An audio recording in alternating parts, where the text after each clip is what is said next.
Hey guys, welcome to podcast number 3. Yair, 3 weeks in a row. That's right. Who would believe? You are the one and only Yair Pinto. And you are the one and only Mati Shoshani. We can't all be one and only. Okay, so the second. I'll be the number one. Thanks, Mati. So we made it to week number 3. We were at first concerned that we're not going to have enough content to talk about. Yeah. And that seems not to be an issue anytime in the future. Now, listen, we need to do this every day, I think, with the amount of events that happen in the Middle East. So today we're going after a crazy, crazy story. We're here, and we say this every time. We're here because the stories that happen in this region and in this country cannot be fully unpacked, cannot be understood just with a 10-minute segment. Yeah. You can learn something, but it's not enough to really get depth. So we're here because we want to dig deep and dive deep into these stories. And today... Yeah, today we're talking about the Israeli retaliatory attack against Iran. Yeah. Okay? And that's crazy. That's unprecedented. It's never happened before that Israel attacked Iran directly. So we have a lot to talk about. And that's a good thing that we have a podcast so we can keep talking about it, because whatever happens here has multiple effects on the United States, on each and every one of you, wherever you are around the world. And there is a reason that God called us to pray for the peace of Jerusalem, is because whatever happens here is really close to God's heart. And because of that, it's very close to the enemy's, whatever he has, if it's a heart or something else inside. So we always say the love of Israel is supernatural. The hatred of Israel is supernatural. Yeah. And the recent events just prove that again and again. So let's recap why we're here this week. We're talking about this first of many things. It's the first time, as far as I know, in our history as a country, where Israel directly attacks within Iran, the country. Not only that, this is the first time we're directly responding to an attack by the Iranians who directly attacked us just a short time ago. Yes. So to recap, Iran attacks Israel. They send more than 300 airborne vessels, cruise missiles and drones and et cetera, et cetera. Ballistic missiles. They wanted to send more, by the way. Yeah, the attack fails. I mean, it succeeds in the sense that they send many projectiles. Yeah. It fails in the sense that 99% of them are knocked out of the air outside of the boundaries of Israel before they cause any harm. So Israel responds.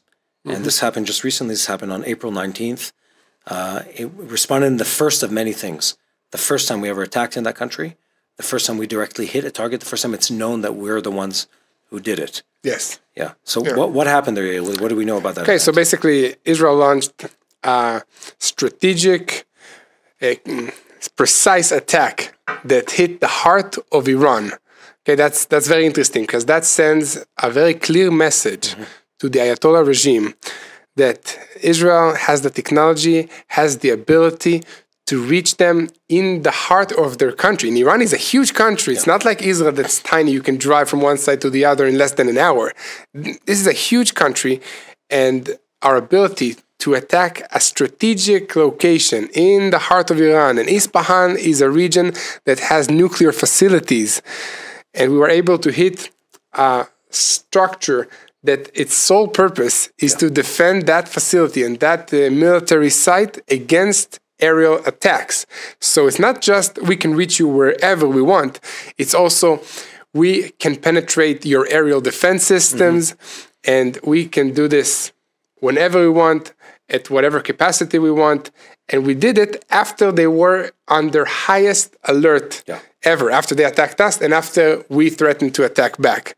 It really is an incredible chain of events if you think about it from that perspective, where they knew we were coming, and they were ready as much as they could possibly be ready. And with so if you're comparing the two attacks, the Iranians launched more than 300 assets into the air. Yeah. And what did they hit? They hit nothing. Yeah. They hit nothing. They hit a little bit pavement. A patch of gravel in an airbase in Israel. And everything else was a dud or was knocked out of the air. And on their side, we launched maybe 2 missiles, and they both punched through their defenses. 2. Yeah. And one of them, all of this is according to foreign press, one of them is disabled in the air by Israel because the first one hit the target and there was no need for the second one. Yeah. And according to the New York Times, and this sounds like they got this information from a good source, the target was an air defense system. Not just any air defense system, a Russian air defense system. not just any Russian air defense system, the best of the best that the Russian air defense systems know to offer, the S-300 system. Yeah. So it's really an amazing chain of events, and we can see that this is very humiliating to the Iranian regime. Yeah. Why we can say that? First of all, we've received reports immediately after the attack that the internet connection in Iran mysteriously collapsed in the entire country. So I guess they didn't want real facts or footage from people and bystanders to go out to the international world, to the international media, because they wanted to control the narrative. Sure. And the narrative that they revealed to the world is that Israel barely scratched a little bit of an Iranian base. They didn't even said that it was Israel officially, because if they say Israel attacked, then they need to retaliate again. So it was very vague. Somebody carried out an attack only 1 week after we attacked Israel. Unknown. The damage was minimal. And then we again hear reports about a speedy replacement of these aerial defense systems in order to show that nothing was harmed, that everything is good, that business is as usual. And Israel also, I think at this moment, does not want to escalate the situation further because we have a lot of business here in the region. Sent a very clear message. Yeah. And it's not just us. If you think about who's at play here, it's Israel as the champion of the American technology and military industrial complex. And then the Iranians are part of this other bloc, which is Iran backed by Russian equipment, the Chinese, etc., North Korean to a lesser degree. And these people, you know, they put everything they had into that attack, and it failed miserably. Yeah. And then we come in with precision, and it's intentional. It was precise, it was accurate, they knew it was coming, and it punched through everything to exactly and hit the object that was supposed to stop the attacks. Yeah. Do you think that response was strong enough, in your opinion? I mean, they fired 350,000 rockets at us. The sky was like just 350. Not thousands. No, yeah, sorry, my bad. But the sky was filled with explosions. It was like the 1st of July. It was all looked like fireworks, but it was actual missiles. Look, according to foreign press, again, we don't know what officially happened. This is what we're hearing from press outside of Israel that doesn't have any government censorship over the material that's going out. The word is that the initial Israeli response was supposed to be considerably more severe, and that in collaboration with the Americans, there was a decision made, and I can understand the decision. We need to send a strong message, but we don't want to set the entire Middle East up in flames. So let's give enough of a message for the message to be clear, for the message to be strong, for it to be public enough that it makes a point. And I feel like if that's the criteria, we met the criteria. So basically we did the maximum amount of damage that is possible without flaring up the entire Middle East. Right? That's what it is. I know, but it's a weird equation. Right. It's like the Iron Dome equation. Because your defenses are so good, it doesn't seem like anything happened. Yeah. But if your defenses were poor, we would have thousands of casualties here. Exactly. Even one of these missiles hitting a tall-rise building would cause hundreds of deaths. Yeah.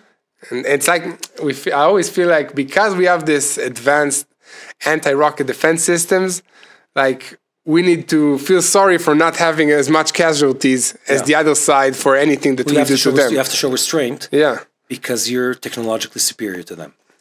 It's not, what I mean? It's not fair. It's a very, definitely not bizarre, fair. Very bizarre like relationship. Yeah.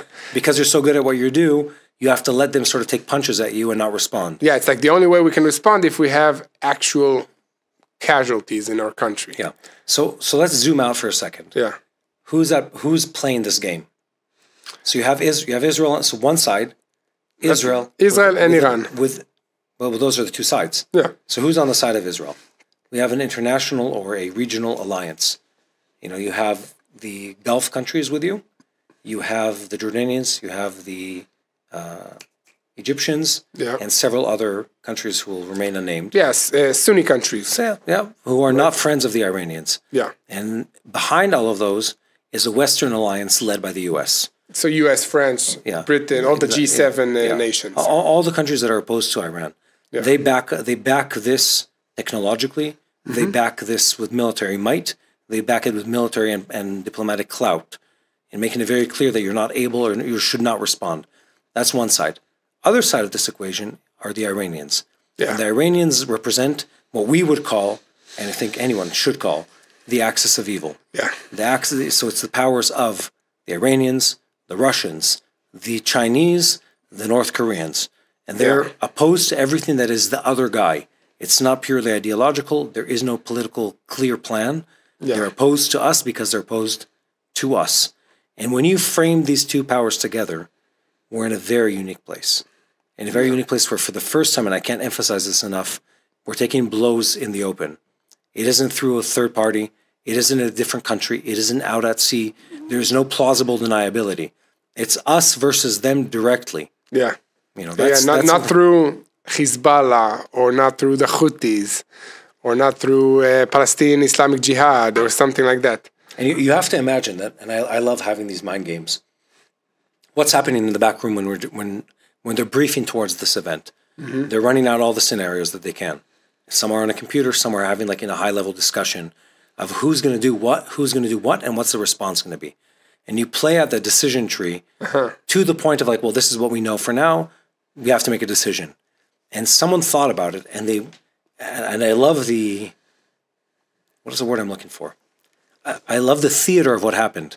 Okay. In the sense of like, it's a finger in the eye, as we like to say in the Middle East, not just to the Iranians of like, look at what we're able to do in your backyard when you know we're coming to your air defenses. But at the same time, and this is very important, it's the American alliance saying the same thing to the Russians. Look that our F-35 fighter jets or our missiles were able to penetrate your S-300 defense system. You knew we were coming. Yeah. And this is the best you're able to make. Mm-hmm. And we made easy game of it. We didn't even break sweat knocking out your air defenses. Yeah, but there's another element here that I think that Israel didn't take into consideration or didn't execute as well, and that's the deterrent stage, because Iran and all the evil axis propaganda in the media, they will paint a picture that the Israeli response was weak and failed. So in terms of deterring our enemies in the Middle East, I don't think that they got the message. I don't know. Because the media is censored. Yes and no. I think like on a state player level, the information's out there. Mm-hmm. Like if you'd ask the Saudis what we were able to do, I think it's there. They know. You ask the Emiratis what we're able to do, they know. You ask the allies of the Russians what their systems are now able or not able to do, we're known. And so let's zoom out of this and talk for a minute about the elephant in the room that isn't discussed, which is the Ukrainian war. Yeah. You know, so the same aid package that was just passed to help Israeli efforts against Hamas included a much larger package for the Ukrainians fighting against the Russians. Mm-hmm. And in that game, you have the same thing. American technology and Western technology pegged against Russian technology. And the Russian technology has been failing miserably in the Ukraine. So much so that there are countries, and I don't know how much of this is true. I've seen several reports about this. There are countries that are asking for their air defense systems to be replaced because they've been shown to not work. So really? Imagine... That's a blow to the Russian economy. Russian economy and ego. Yeah. You know, think they're positioning themselves, it's us versus you. You know, we're equivalent. And even though the economy is years behind and the corruption level is rampant and all the stuff we know. Yeah. But still they're saying to them, look, we're as good as you at making these things and we do it at a lesser cost. When finally they get a chance to prove it in battle, I mean, their dud numbers are off, you know, they're through the charts. They're off the charts. They're just so high. And so half the rockets don't even like make it through to the battlefield. And that's in the Russian-Ukrainian war. That's Russian-Ukrainian war. Some don't even make it to the target. Some are launched at non-threats. Or explodes in the barrel. And some of them aren't launched or don't respond when there is a real threat. And so this is that. Mm-hmm. If think back a couple of years, the Iranians made this huge diplomatic and financial push to get the Russian air defense systems. And the Russians made this huge like show and fanfare. We can't give it to you. Maybe the downgraded version will give it to you. I remember. And finally, they gave in to the request and sold them at full price. Yeah. The best of their systems. And this is, so just imagine the public humiliation of what is happening to their equipment. You know, like they launched 300 of their, projectiles at us, and they didn't hit. And also, listen, according to intelligence reports of Israel, they launched 500 and only 350 were able to actually, be on the trajectory to reach Israel. Yeah, I've heard that. So, and again, like that goes into like, when you see, there are places where you can't fudge the way you operate. You can fudge numbers publicly, you can lie about, we were able to do this and we're able to do that and stuff like that. But then when you really examine the way societies approach technological or defense problems, or actually defense problems are usually a combination of many different like schools of thought. And you have one, so Israel's an example of that, using both Israeli and American equipment. And it goes through rigorous peer-reviewed testing. So it's testing that is, it's not the government said that it has to work. We test it till it works. And if it doesn't work, it doesn't work. Yeah, also Israel is like a playing field to test out new military technologies that the US is trying out here before either selling it or keeping it for themselves. Yeah, so in my mind, like you look at like the fruit of these cultures, and the Israeli and American fruit of that, of our business and development cultures and our military cultures, is a success rate unparalleled in military history in preventing a massive airstrike. This just to frame the conversation of how successful Israel was in stopping the drone and cruise missile and ballistic missile attack. Those same drones, or actually an earlier iteration of them, were used against the Saudis. Remember this a couple of years back when the Iranians attacked? They launched a lot less. Proxies. They launched a lot less. A small number of drones of an earlier generation, and they caused damage. I don't remember, it was in the billions of dollars. And it was a very small attack through a great open expanse. Like they had hours to shoot down the to intercept them. Yeah, these drones takes hours to reach their target. And here you're talking in the hundreds, and the success rate was above 90%, close to 100%. Unheard of. For systems that have never been tested for that volume of attack, for systems that have never been tested to work together, for a defense, let's call it apparatus, that never expected to intercept this volume of projectiles at once, definitely not to engage in fire with multiple armies at the same time. Well, that's amazing. Is what we did. Definitely. And listen, the question now is, what's next? Okay, so Iran attacked Israel. Okay, we defended ourselves well. Israel attacked Iran. They didn't defend themselves so well. What's next? Are we to expect another direct retaliation from Iran, and they're just waiting, taking their time? Or is it enough?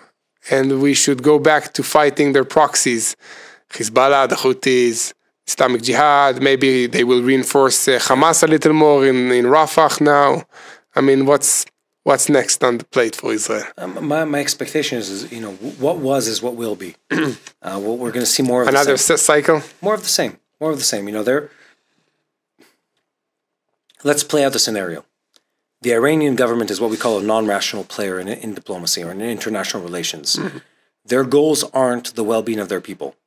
Their goals are not GDP or economic growth. Their goals are, and they're hugely open about this, the destruction of the great Satan and the small Satan. Yeah, an expansion of their ideology in this region and in the world. Yeah, so it's imperialistic. Yeah. It's fundamentalist on a religious level.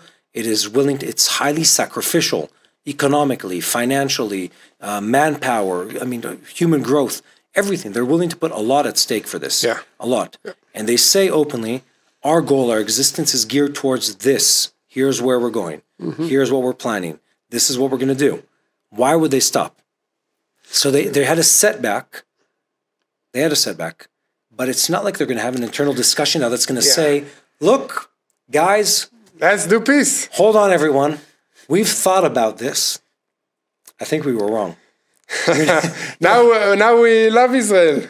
You're never going to hear that. Yeah. You're never going to hear them say the Zionist enemy they're really good at what they do. We think we're going to recalculate our trajectory. We're going back to this is what we're going to develop our economy on, and we're going to change our school system. They're not going to do that. No, they're gonna twist it. They're gonna invest more money into the same ideology, into educating their own people that we are so bad and what we attacked them and we did that because we hate them and because we have our agenda of changing and taking control of the world. Yeah. And one thing that's very important, and that's kind of the elephant in the room that everybody is actually talking about, and that's the Iranian nuclear program. Okay, so like for years, Israel has been threatening to launch an attack and destroy the nuclear facilities in Iran. And this attack was very close to Natanz, which is one of the major nuclear facilities to develop uranium and whatever they need to build a bomb. So what does that mean? Is Iran gonna double down or increase the pace of its nuclear program now after this? Because maybe they're now speeding it up even because of this. And they have the backing of the entire country say, okay, now that Israel attacked us directly, we must have a nuclear bomb because, according to foreign reports, Israel has a bomb as well. Yeah. Yeah. I mean, I think you raised very good questions. The issue is they have a different set of values than we do. We know they're not going to just capitulate and say, hey, we were wrong here. That's not going to happen. Mm-hmm. But they have shown again and again that they think long-term, that they act long-term, that they have the ability to sustain a heavy cost to their economy, their society, their people, in pursuit of goals that are hugely detrimental to their own people. Like, they have no reason to do this. So they're not logical in our eyes, at least. Yeah. In the sense of, in the pursuit of happiness as a people. That's not what they're looking for. They're looking for destruction. They're looking for death. So for them, and I think you're 100% correct, they're looking at this and they're saying, okay, if they struck us here, let's double down there. Yeah. Let's whatever show of power and control we can get, let's do it. Come on.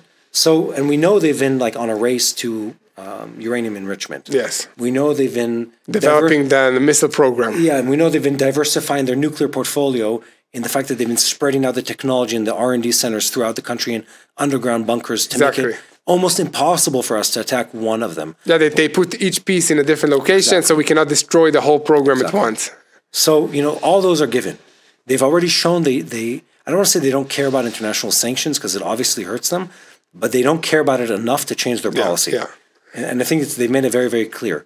So if you know all of that, and they've shown that they are not afraid to exact or to flex their entire military and financial muscle against Israel and the allies of Israel, why would they stop now?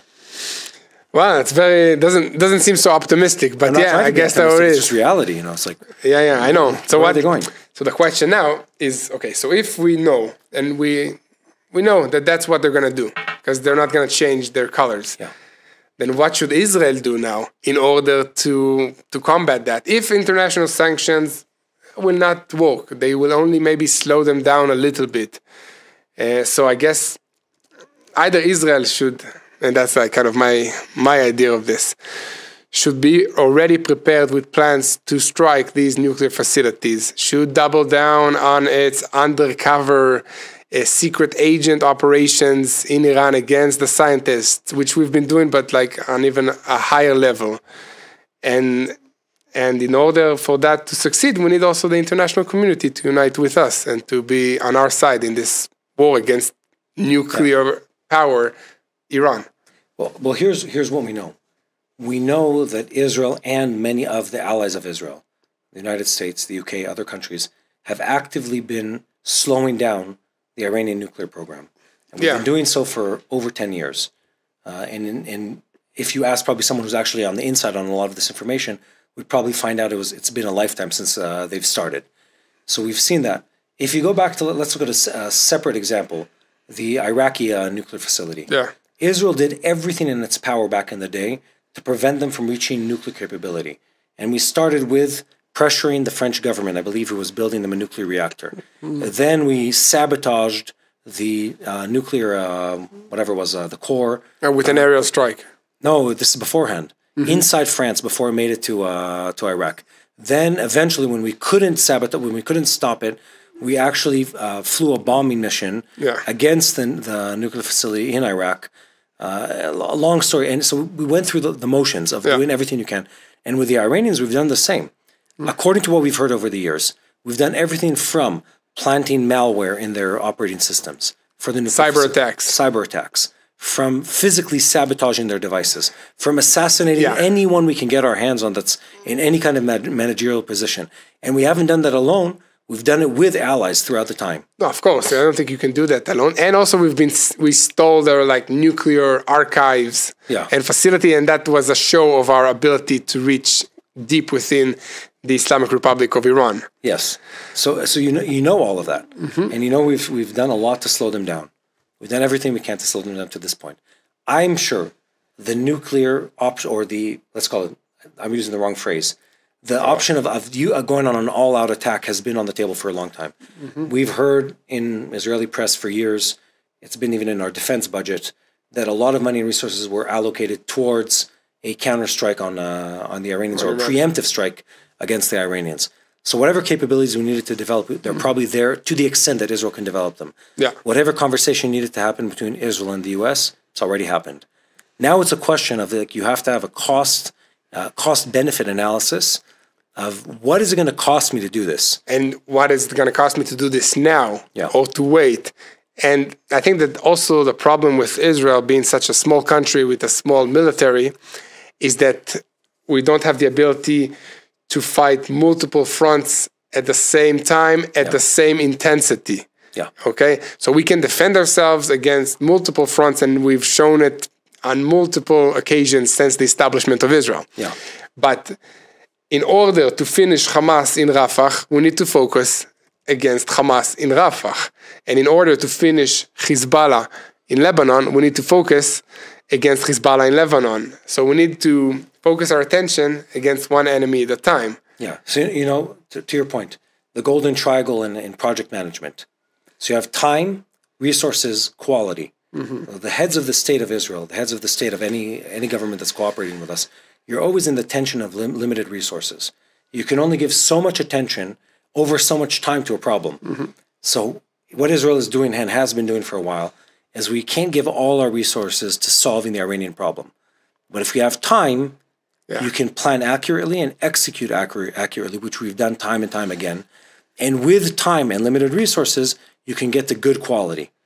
You're familiar with the triangle? Like it pulls one corner, pulls the other. And if you run out of time, the only thing you can do is pour a whole lot of money and a whole lot of resources into something because you don't have the time to get to it.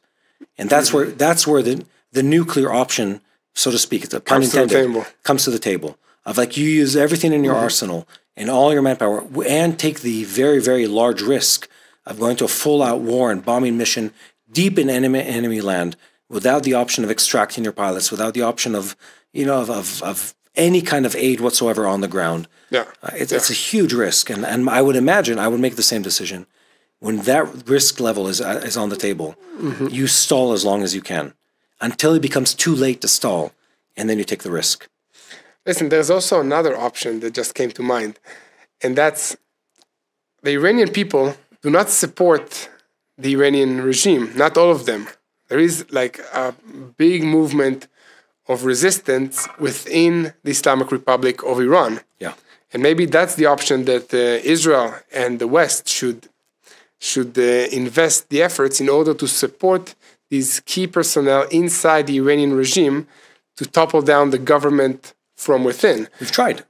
And we see that Iran is really afraid of these, free journalists or, key people because they're executing them, they're tracking them down, arresting them. So that might be another way that we didn't, fully invested in. I mean, we did it before, and that's what created the Islamic Republic of Iran as we know it today, right? With the Shah.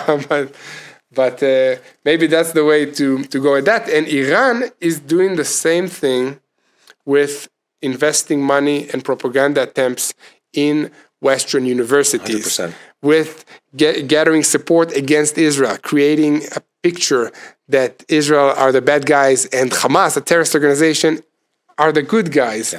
And so they know how to use these mind games and deception methods very well. And by the way, this is why we have these podcasts, in order to share with you the truth of what is happening in Israel, in the Middle East.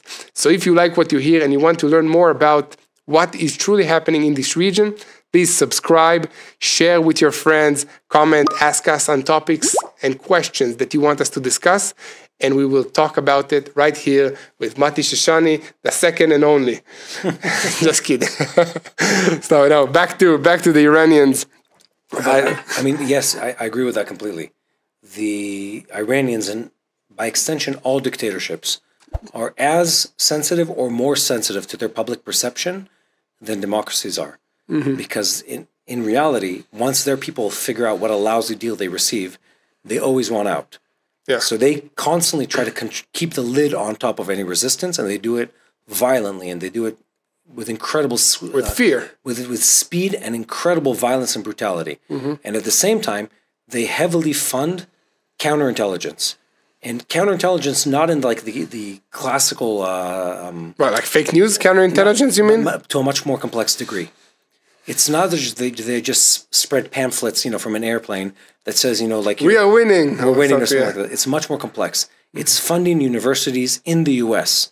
Inserting professors, funding individuals, academics that will go and study for 10 years and become the next head of the department about peace in the world. Slowly twisting and convoluting and corrupting the public discussion about the good and the bad in this region, to the point where today, you see this across campuses in the U.S. and in other countries.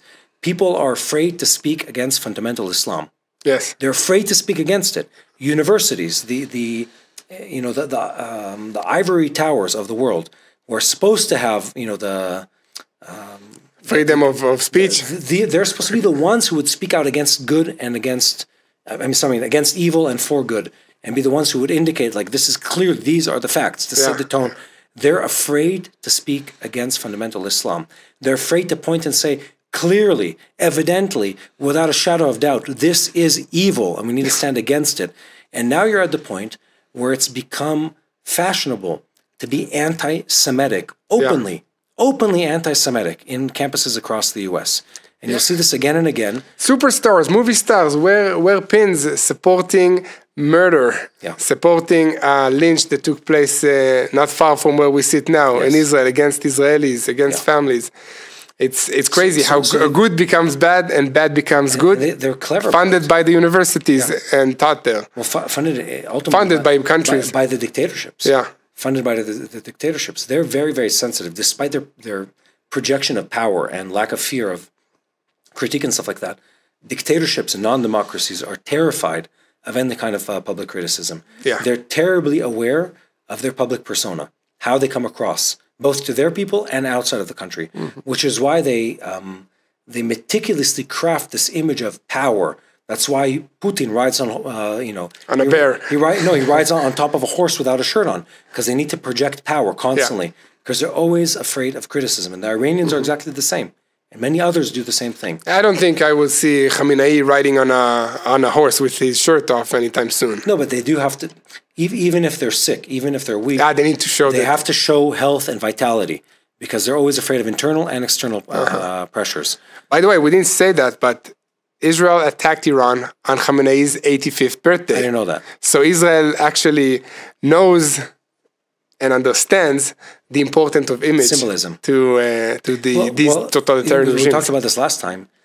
According to foreign press, Israel, the Iranians, I guess, are blaming us for this. There were two ISIS attacks, or several big ISIS attacks on Iranians, and one of them, at least, or maybe it was a series of events, at least one big attack came on the memorial service for Qasem Soleimani, who was the head of the Revolutionary Guards. He was executed. He was unalived, as we say nowadays, by an American missile ordered by President Trump at the time. Yeah. So it was a very highly symbolic attack. So on the day of memorial, a bunch of heads of the government mysteriously blow up in a memorial service. Of that guy. The Iranians blame Israel for it openly. They said this was an Israeli attack.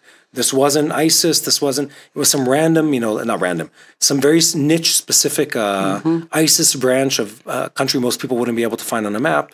And they blame Israel for an ISIS attack. Yeah. Who knows? Yeah. Anyway, interesting. So we're all aware of the symbolism of these things. Yeah. And they're afraid of the critique. They're afraid of being caught in weakness.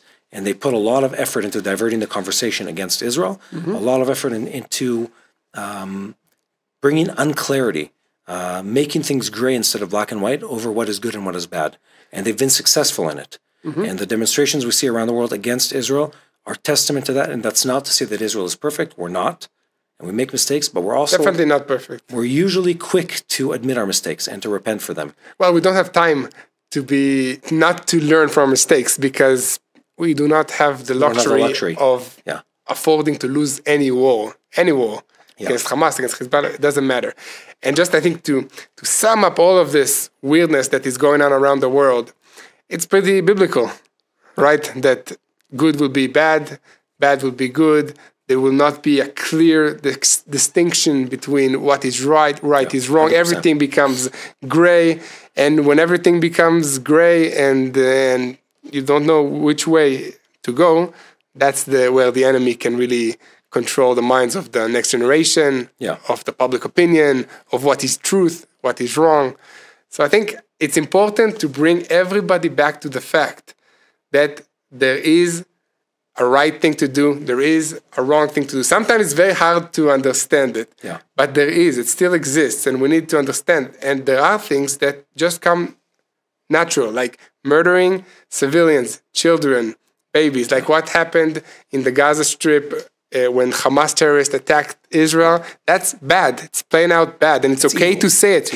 Even if you are a pro-Palestinian supporter and supporter of peace in the Middle East, you can say that these acts are wrong and are bad, and that's okay. It doesn't make you, an extreme military war if you say that terrorists are bad.